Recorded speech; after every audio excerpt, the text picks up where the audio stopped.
स्वागत आहे तुमचं कविताच रेसिपीमध्ये। मी इकडे लहान बाळासाठी खीर बनवत आहे 1 वर्षाच्या बाळापर्यंत। इकडे मी बदाम, काजू आणि काळे खजूर घेतले, त्याच्यातील मी बिया काढून घेतलेल्या आहेत आणि कच्चे पोहे थोडेसे घेतलेले आहेत। हे मी रात्री भिजत घालते। रात्री भिजत घातल्यामुळे पेस्ट छान होते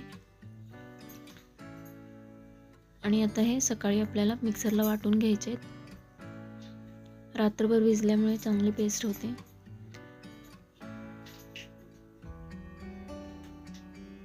अशी मस्त छान पेस्ट तयार करून घ्यायची। एका पातेल्यामध्ये आपल्याला 1 चमचा तूप घ्यायचे आणि त्याच्यामध्ये ही पेस्ट फोडणी देऊन 1 ते 2 मिनिटं शिजवून घ्यायचे। याच्यामध्ये थोडासा गूळ ॲड करायचे आणि आपली ही खीर तयार आहे।